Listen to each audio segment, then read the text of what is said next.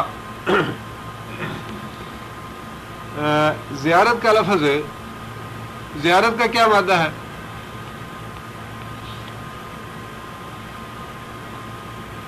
وہی مادہ ہے زیارت کا بھی، را واو را، اور یہ لفظ جو ہے اس کا مفہوم بھی وہی ہے، تداورو کا معنی ملنا یا آمنے سامنے ہونا، زیارت کرنا.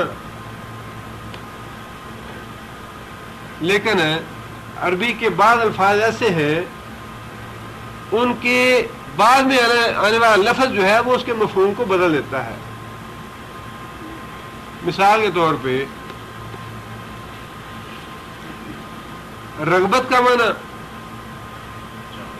کسی چیز کو چاہنا،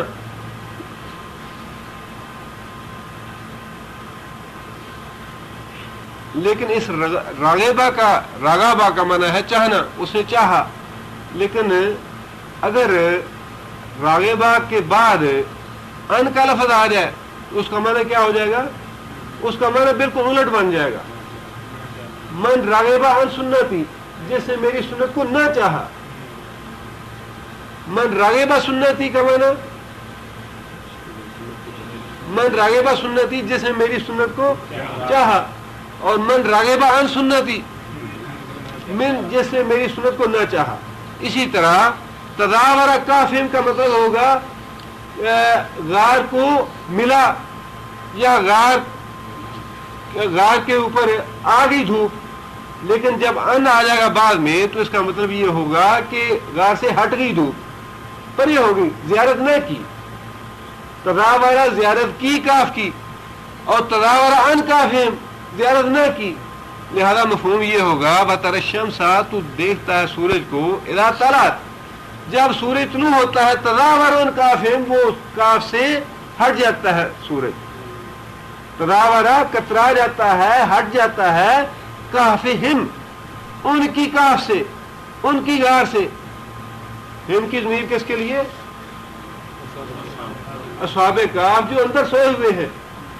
ہم کی ضمیر جو ہے وہ ان لوگوں کے لیے جو اندر سوئے ہوئے ہیں. تو دیکھتا ہے کہ اللہ تعالیٰ نے ان کی نیند میں خلل نہ پڑنے کا یہ سبب بنا دیا کہ سورج جو ہے جب طلوع ہوتا ہے، اصل میں جو اس کی وضاحت لکھی ہے وہ یہ ہے کہ کاف کا غار کا منہ جو ہے وہ شمال کی طرف تھا. سورج مشرق سے طلوع ہوتا تو تب بھی غار کے منہ پہ اس کا گزرنا ہوتا.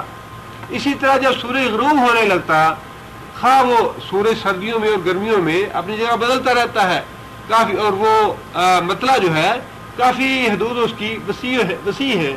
لیکن اللہ فرماتے ہیں کہ اس وسیع حدود کے باوجود سورج جو ہے وہ اپنی جگہ بدلتا رہتا ہے. لیکن بدل کے باوجود کوئی بھی وقت ایسا نہ ہوتا سال میں جب سورج جو ہے وہ ان کے کاف کے منہ پہ آتی، نہ ہی طلوع ہوتے وقت نہ ہی غروب ہوتے وقت. جب سورج طلوع ہوتا تب وہ داہنی طرف ہٹ جاتا، اپنے راستے پہ چلا جاتا، اور سورج جو ہے وہ کاف کے اندر داخل ہونے سے بچ جاتی. اسی طرح جب سورج غروب ہونے لگتا تو پھر بھی اللہ فرماتے ہیں کہ تھوڑا جو ہے وہ بائیں طرف ہو جاتی دھوپ یا سورج، اور ان کی غار میں سورج داخل نہ ہونے، شمس جو ہے دھوپ داخل نہ ہونے پاتی. تو دیکھتا ہے سورج کو جب طلوع ہوتا ہے، تداور ان کافہم، ان کی غار سے ہٹ جاتا ہے، ان کی غار سے کترا کے گزر جاتا ہے، ذات الیمین، داہنی طرف. یمین کا معنی داہنا، ذات کا معنی طرف. ذات الیمین داہنی طرف ہو کے کترا کے غار کے منہ سے گزر جاتا ہے. آگے اللہ فرماتے ہیں وَإِذَا غَرَبَتْ، یہاں بھی بعض مؤنث غائب کی کا صیغہ اللہ نے استعمال فرمایا غروب ہونے کے لیے. اذا غربت، جب غروب ہوتا ہے، تقرضهم، تقرضو مادہ کیا ہے؟ قاف را داد، قرض کا معنی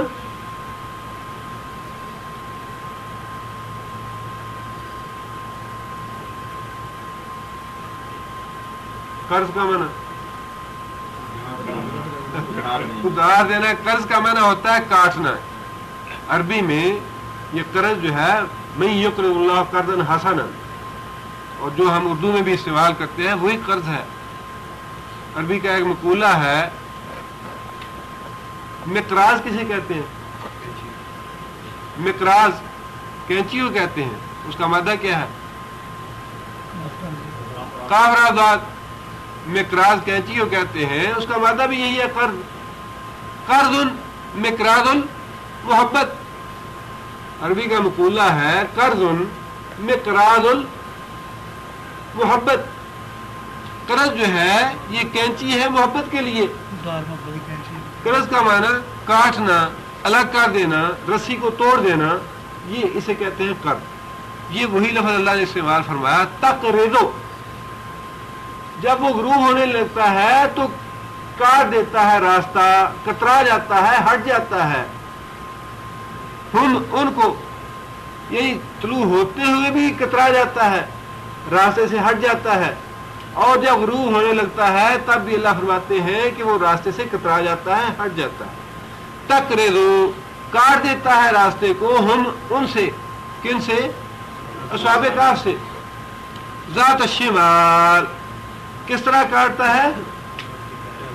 بائیں طرف ہو کے. تھوڑا سا سورج بائیں طرف ہو کے راستہ کاٹ کے کترا کے گزر جاتا ہے وہاں سے، تاکہ سورج داخل نہ ہو، دھوپ داخل نہ ہو غار میں اور ان کی نیند میں خلل واقع نہ ہو. وہم فی فجوہ. وہم اور وہ لوگ یعنی اصحاب کہف فی فجوتن غار کے اندر ہے. فجوہ کہتے ہیں صحن کو، مکان کے صحن کو. وہ ایسی جگہ وہاں آرام کر رہے ہیں جو صحن کی طرح کھلی ہے. باہر سے وہ غار نظر آتی ہے کہ اندر کون ہوگا یہاں پہ، لیکن اندر اللہ فرماتے ہیں کہ اتنی کھلی جگہ ہے کہ اصحاب کہف کو تنگی کا احساس نہیں ہوتا، سانس لینے میں گھٹن محسوس نہیں ہوتی، خوف محسوس نہیں ہوتا، ہیبت تاری نہیں ہوتی، بلکہ بڑے آرام سے، بڑے سکون سے، جس طرح انسان مکان کے صحن میں سوتا ہے یا آرام کرتا ہے. فرمایا کہ اصحاب کہف اپنی غار کے اندر کھلے میدان میں سوئے ہوئے ہیں، کسی قسم کا خوف نہیں، کسی قسم کی گھٹن نہیں ہے انہیں. فجوہ کا معنی کھلا میدان، کھلی جگہ، مکان کا صحن. من ہو اس سے یعنی کاف سے. ذالک من آیات اللہ، یہ ہے جواب کافروں کا. ذالک یہ کیا ہے؟ ذالک اسم اشارہ ہے.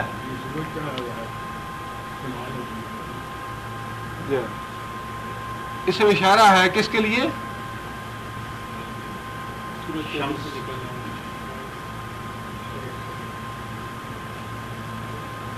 یہ جو واقعہ ہے اصحاب کہف کا، ذالک من آیات اللہ، یہ اللہ کی نشانیوں میں سے ہے. اور یہ بھی مراد ہو سکتا ہے کہ سورج کا اس طرح کترا کے گزرنا طلوع ہوتے ہوئے اور غروب ہوتے ہوئے، یہ اللہ کی نشانیوں میں سے ہے.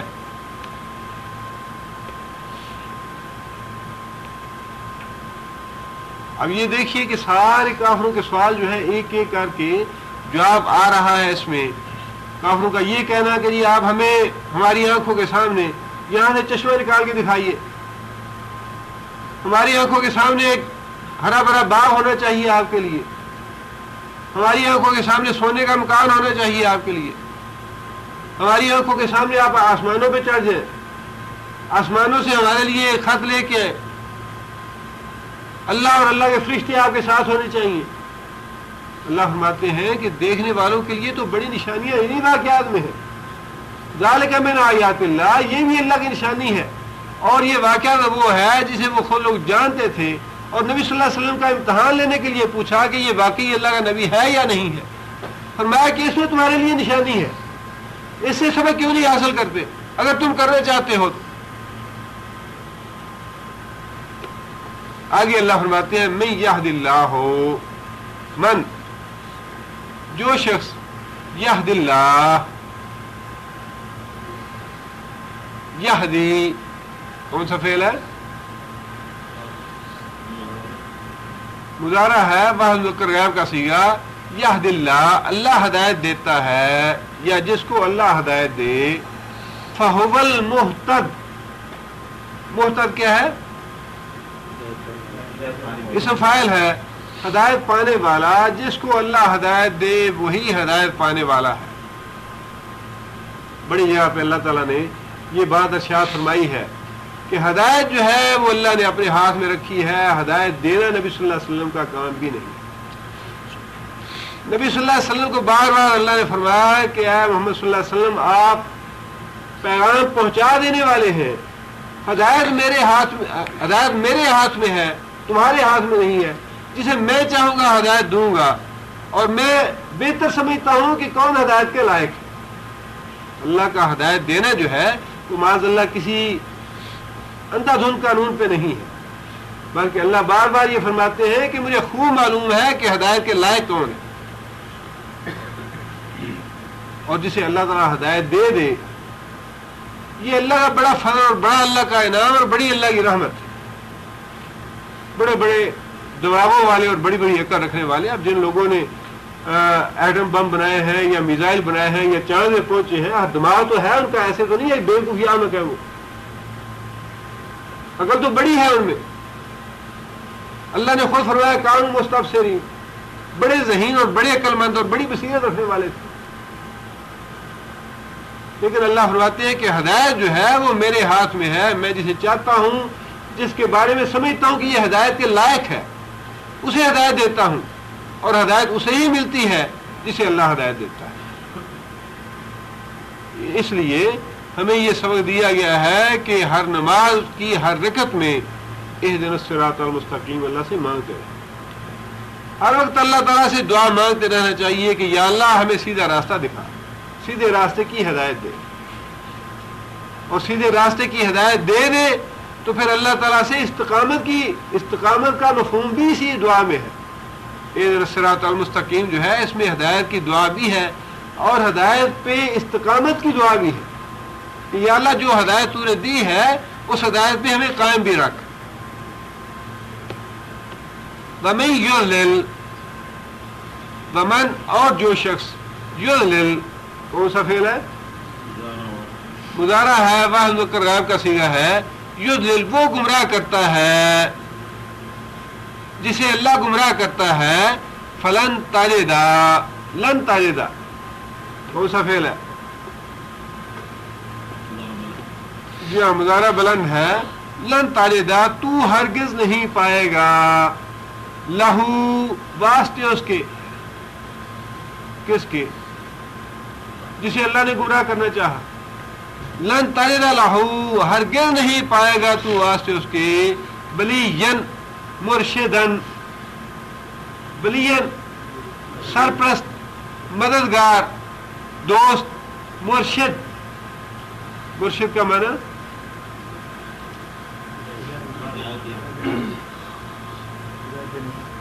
ہدایت دینے، نیکی کا راستہ دکھانے والا، اور مرشد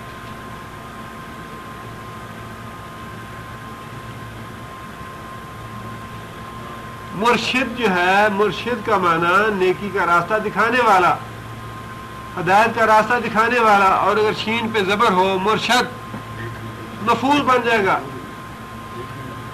دکھایا گیا، نیکی کا راستہ دکھایا گیا۔ مرشد کا معنی مرشدن نیکی کا راستہ دکھانے والا، جسے اللہ گمراہ کر دے اسے کوئی نیکی کا راستہ دکھانے والا نہیں، اس کے دل میں ایسا تعصب پڑ جاتا ہے اپنی قوم کا، اپنی نسل کا یا اپنے ملک کا، ایسی ضد پڑ جاتی ہے کہ وہ اس ضد سے، اس تعصب سے ہٹتا ہی نہیں۔ اب کتنے لوگ ہمارے ملک میں ہیں، اپنے پاکستان میں ہیں، کہتے ہیں راجہ دار ہمارا لیڈر تھا، ہمارا رہنما وہی تھا، قاسم تو لٹیرا تھا، محمد بن قاسم۔ اب اللہ تعالیٰ نے جو آدمی گمراہی پہ چلنا ہی چاہتا ہے، جس نے اپنے لیے گمراہی کا راستہ منتخب ہی کر لیا ہے، اللہ فرماتے ہیں کہ تم گمراہی کے لائق ہی ہو، اس کے دل میں غیرت دار کی محبت ہی اللہ ڈال دیتے ہیں کہ تمہارے لیے وہی لیڈر اور رہنما ہے۔ اسی کی عقیدت ہے تمہارے دل میں. قیامت کے دن جہاں وہ جہنم میں جائے گا تم بھی اس کے پیچھے جہنم میں جاؤ. مطلب یہ ہے کہ جو گمراہ ہونا چاہتا ہے اللہ اس کو گمراہ کرتا ہے، اور پھر ایسے آدمی کے لیے کوئی نیکی کا راستہ دکھانے والا یا کوئی دوست یا کوئی مددگار نہیں. لن تائد لہو ولی مرشدات، تو نہیں پائے گا واسطے اس کے کوئی ولی یا کوئی مرشد. اب یہ ساری باتیں ایک ایک آیت جو ہے اللہ تعالیٰ نے کفار کے سامنے اس طرح بیان فرمائی کہ ایسے لگتا ہے کہ جیسے یہ ساری آیتیں تو اللہ نے نازل ہی کفار مکہ کے لیے کی ہے. کہ دیکھو ایک وہ لوگ تھے جن کو اللہ تعالیٰ نے ہدایت نصیب کی، اپنی قوم کو چھوڑ دیا، اپنا گھر بار چھوڑ دیا، سب کچھ چھوڑ دیا، اور جن کو انہوں نے اپنے معبود بنائے ہوئے تھے کہ یہ ہماری حاجتیں پوری کرنے والے ہیں، ہماری نظر نیازیں ان کے لیے ہیں، ہماری مصیبت اور ہماری مرادیں پوری کرنے والے ہیں، ان سب کو چھوڑ دیا اور اللہ کی رحمت کا سوال کیا کہ یا اللہ تو اپنی رحمت کے سائے پھیلا دے ہم پہ، یا اللہ ہمارے کام آسان فرما دے اپنے فضل سے.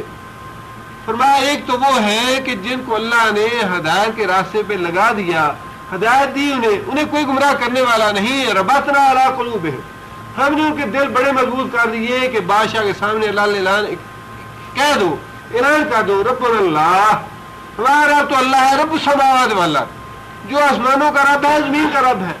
بڑی قوت دے دی ہم نے، ان کے دل بڑے مضبوط کر دیے، بڑی جرت اور بڑی ہمت پیدا کر دی ہم نے ان میں. اور دوسری طرف ان کی قوم تھی جن کو اللہ فرماتے ہیں کہ ہم نے گمراہ کیا، ان کے گمراہی کے انتخاب کی وجہ سے انہوں نے گمراہی کا راستہ منتخب کیا تو ہم نے ان کو گمراہ کیا.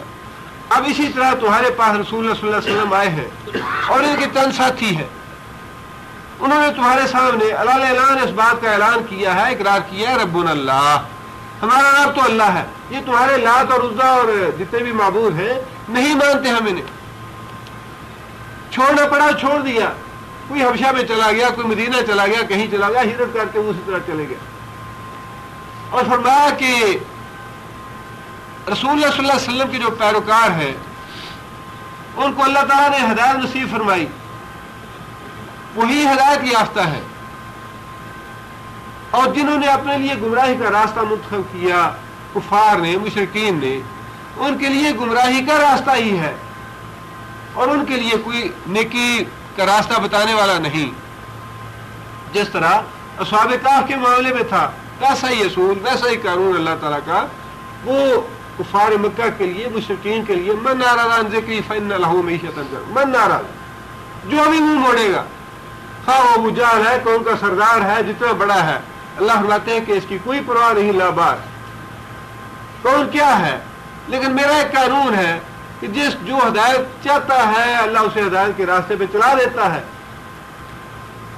اور اسے کوئی گمراہ نہیں کر سکتا. اور جو اپنے لیے گمراہی کا راستہ منتخب کرتا ہے اللہ فرماتے ہیں کہ میں اسے گمراہ ہی کرتا ہوں اور اس کے لیے کوئی ہدایت دینے والا نہیں. اس کی باقی تفصیل جو ہے وہ انشاءاللہ بعد میں ہوگی. سبحان ربک رب العزت عما یصفون وسلام علی المرسلین والحمد للہ رب العالمین.